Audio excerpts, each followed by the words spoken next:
Alors, je vais aborder ici la troisième partie du rapport qui porte sur la problématique des violences sexuelles et sexistes au sein de l'école, de l'éducation nationale. Cette partie, elle a été introduite dans le rapport suite aux propos de l'ancienne ministre déléguée à l'enseignement scolaire, Ségolène Royal, qui avait déclaré au micro du journaliste Jean-Jacques Bourdin lors d'un échange sur les révélations autour de l'affaire Gabriel Matzneff. Elle avait déclaré, je cite, « Quand j'étais ministre de l'Éducation, ça m'a rappelé cette période de souffrance parce que j'ai fait les premières instructions contre la pédophilie dans le milieu scolaire. C'était un tabou avant, a-t-elle dit, on mutait discrètement les pédophiles, si possible en Outre-mer, comme ça c'était loin, et on n'en entendait plus parler. Ces déclarations ont bien évidemment suscité une vive et légitime émotion dans l'opinion publique, et notamment dans les territoires d'Outre-mer, et de nombreuses interrogations sur le traitement par l'éducation nationale de ces problématiques, aussi bien en Hexagone qu'en Outre-mer. C'est ainsi que notre délégation s'est saisie du problème, a auditionné l'ancienne ministre Royal et a souhaité aller plus loin dans la réflexion en incluant cette problématique dans la mission d'information. Je vais commencer par aborder donc le fait précis et puis ensuite évoquer toutes les questions en fait que nous avons décidé aussi de traiter, puisque l'enjeu c'était aussi de pouvoir formuler un certain nombre de propositions et donc d'avoir une compréhension du phénomène plus général des violences sexuelles. Et donc nous avons élargi notre focale.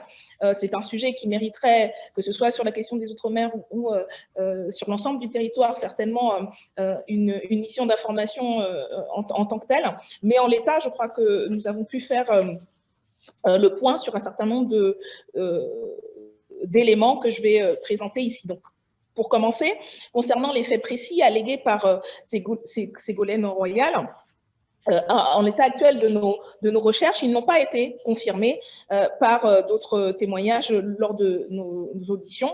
Le seul élément qui fasse en fait référence aux situations décrites par l'ancienne ministre, figure dans un rapport datant de 1998, dans lequel l'inspection générale de l'administration de l'éducation nationale avait été chargée d'effectuer une mission relative à la gestion par l'administration et la justice de comportements délictueux ou criminels parmi les personnels enseignants. Et il est indiqué dans le rapport d'activité de 99 que certaines mutations douteuses auraient probablement permis de régler des affaires pédocriminelles. Les rapporteurs indiquaient que sur 140 cas répertoriés, 22 faisaient état de mutation, dont une Outre-mer en 1983 et 1984. Donc, c'est la seule référence. Il y a noté, et c'est ce qu'ont aussi révélé nos travaux, que l'éducation nationale ne s'était pas distinguée, en tout cas pendant très longues années, par une action énergique sur ces questions, ce qui est d'abord d'ailleurs le cas en fait dans le reste de la société. Ça reste encore aujourd'hui un sujet tabou. Et ce n'est qu'à partir des années 2000 que des changements ont été constatés dans l'attitude de l'institution, avec notamment les circulaires du 26 août 1997, auxquelles faisait référence l'ancienne ministre Royal, et celle du 15 mars 2001, qui détaille au personnel de l'administration les obligations légales et les procédures agiles en cas de présence ou de suspicion de cas d'agression sexuelle sur mineurs. Comme nous le rappelons dans le rapport, il est important de le repréciser, les personnels de l'éducation nationale sont tenus à un devoir d'exemplarité, d'irréprochabilité même de ce point de vue. Et leur recrutement est particulièrement encadré. Le contrôle de leur antécédent judiciaire a par ailleurs été renforcé. Je relève et nous relevons notamment que toutefois que ce contrôle a priori des antécédents n'a pas toujours permis d'identifier de façon systématique les professionnels qui avaient fait l'objet de poursuites disciplinaires ou pénales. Durant des décennies, les informations n'étaient que peu croisées entre les autorités administratives et judiciaires. Et si des règles claires existent en cas de suspicion, il est apparu lors de nos auditions qu'elles n'étaient pas toujours appliquées. Il a été évoqué notamment le cas des établissements hors contrat, où cette charge revient à la direction qui ne s'en acquitte pas toujours. Et puis, il a quand même fallu attendre la loi de 14 avril 2016 pour que soit édifié un régime d'information obligatoire en cas d'infraction, crime ou délit incompatible avec l'exercice d'une fonction auprès du mineur, afin d'améliorer l'efficacité dans l'échange d'informations entre l'éducation nationale et l'autorité judiciaire. Des référents au sein des parquets et des rectorats ont été institués. Suite à cette loi de 2016, une opération de vérification des antécédents des personnels déjà en poste avant a mis en lumière 122 inscriptions au fichier judiciaire automatisé des auteurs d'infractions sexuelles ou violentes, inconnus par les services de l'éducation nationale, dont 38 relevaient d'infractions sexuelles à l'encontre des mineurs. Or, et ça c'est un des points qui est souvent revenu, il y a aussi une absence de données. Les statistiques sur les cas de pédocriminalité actuellement sont assez éparses. On a relevé à La Réunion, la rectrice a signalé un cas de pédocriminalité dans le corps enseignant en 2020. On note en Martinique, selon les services de l'Académie, 2 cas depuis 2018 qui ont été constatés. Et en fait, on peut se poser la question de savoir si ce faible chiffre correspond à une réalité ou plutôt un manque de recherche en fait, et de données.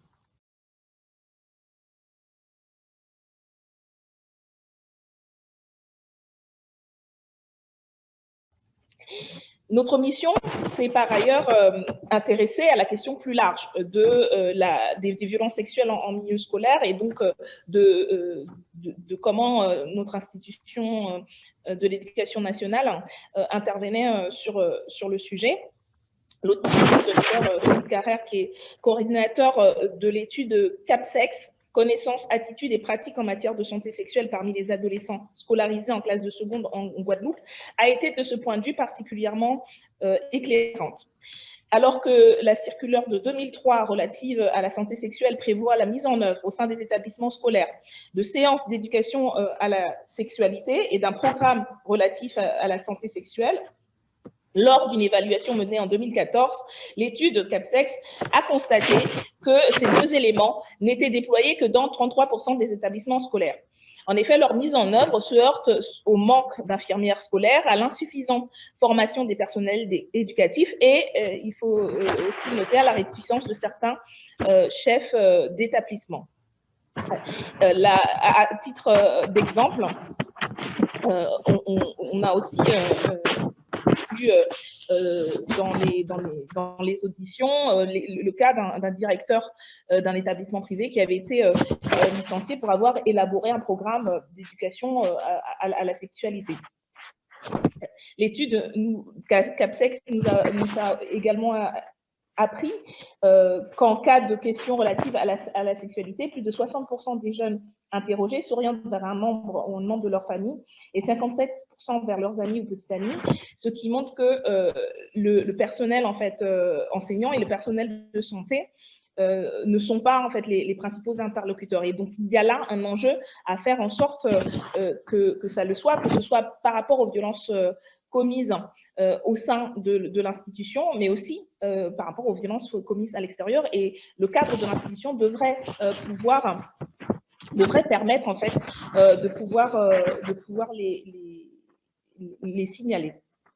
Et donc là, il y a un travail à faire en la matière, de manière générale, en termes de campagne d'information sur la problématique des violences sexuelles et au sein des institutions pour permettre que ces cas soient signalés et que en fait, les élèves aient suffisamment confiance pour pouvoir se confier au personnel de l'éducation. L'école devrait jouer un rôle central dans la lutte contre les violences sexuelles et sexistes en tant que cadre de repérage et de prévention.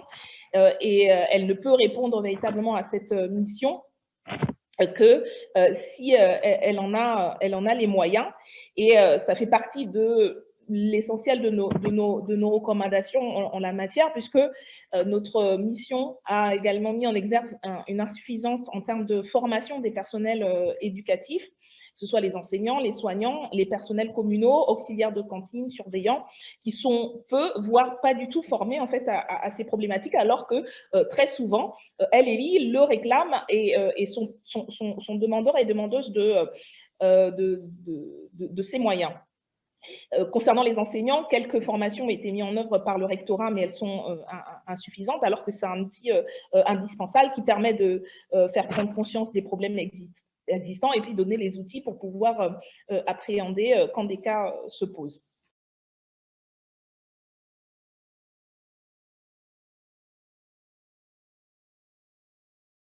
L'essentiel de nos recommandations porte sur la nécessité d'un investissement massif en termes de prévention, de moyens pour l'accueil des victimes et j'évoquerai très rapidement à la fin la question des sanctions.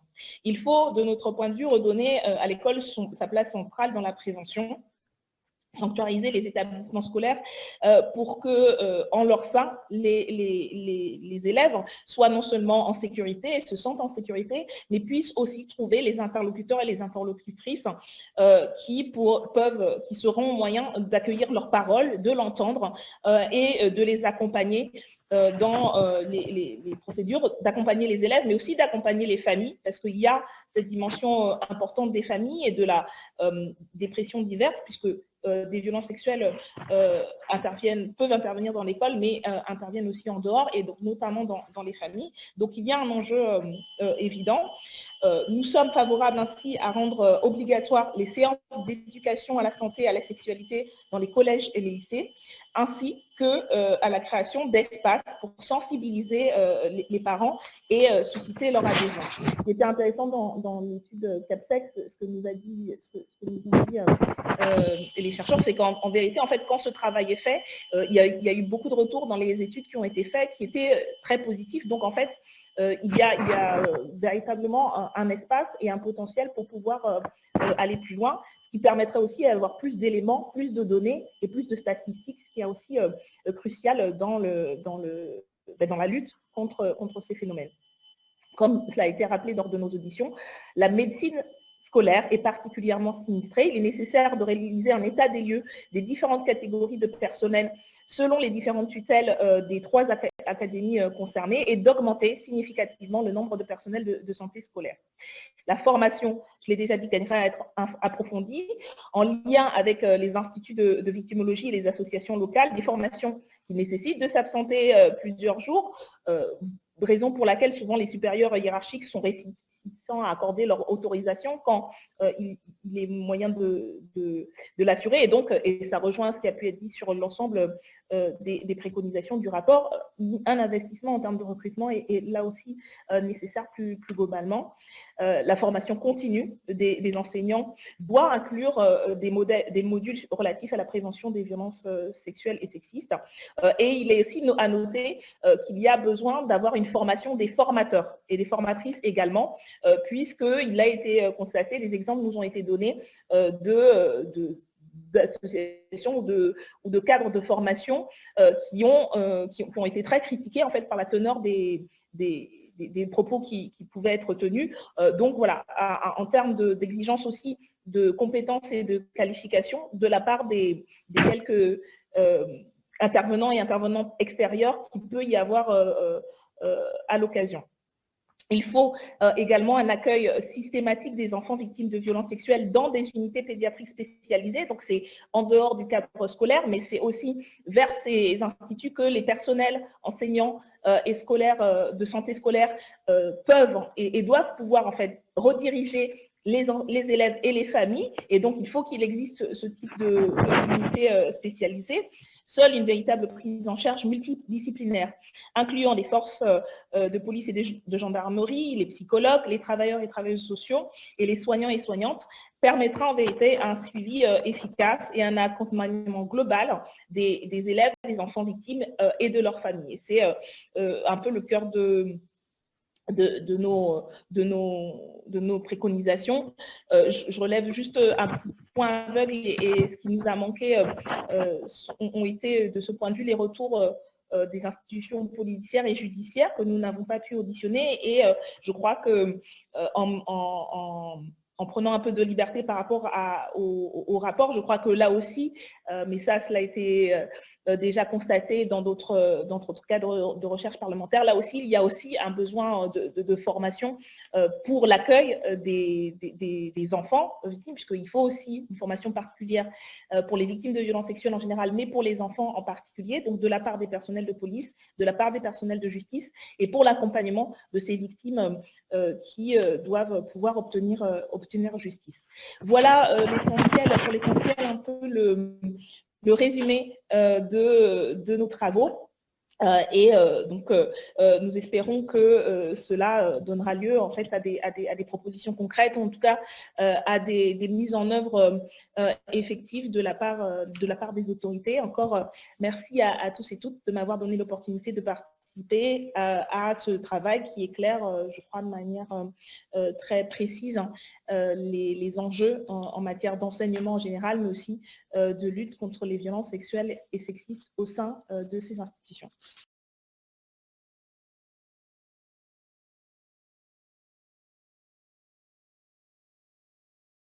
Je souscris évidemment à toutes les remarques qui ont été dites et je remercie énormément les collègues qui ont complété notre présentation avec les éléments de leur expérience et de leur propre retour en fait des populations.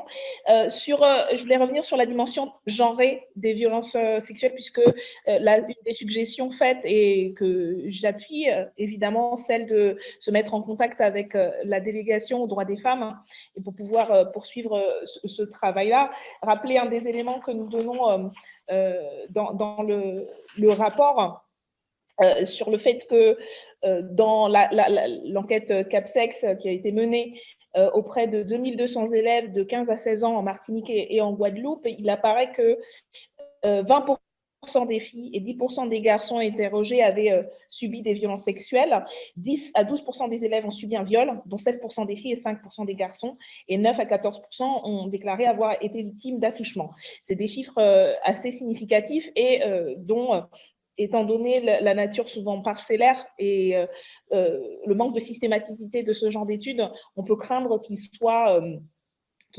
ce soit des chiffres à minima. Et donc, cette dimension-là, effectivement, du travail transversal que l'on peut faire avec les différentes commissions et autres délégations, par ailleurs, parce que c'est une délégation aux droits des femmes, je pense qu'il serait aussi opportun d'interpeller le ministre, le secrétaire d'État taquet sur cette question-là, puisqu'il s'agit aussi d'un enjeu de protection de l'enfance éminent et que nous avons déjà par ailleurs eu l'occasion d'aborder ce sujet-là à l'Assemblée avec lui. Donc, je crois effectivement qu'il serait utile que nos travaux se poursuivent par les différentes interpellations que vous avez indiquées envers le ministre de l'Éducation nationale, par des comptes rendus effectivement sur l'ensemble des territoires concernés, mais au-delà aussi pour tous les collègues qui souhaiteraient que l'on puisse présenter ces travaux d'une manière ou d'une autre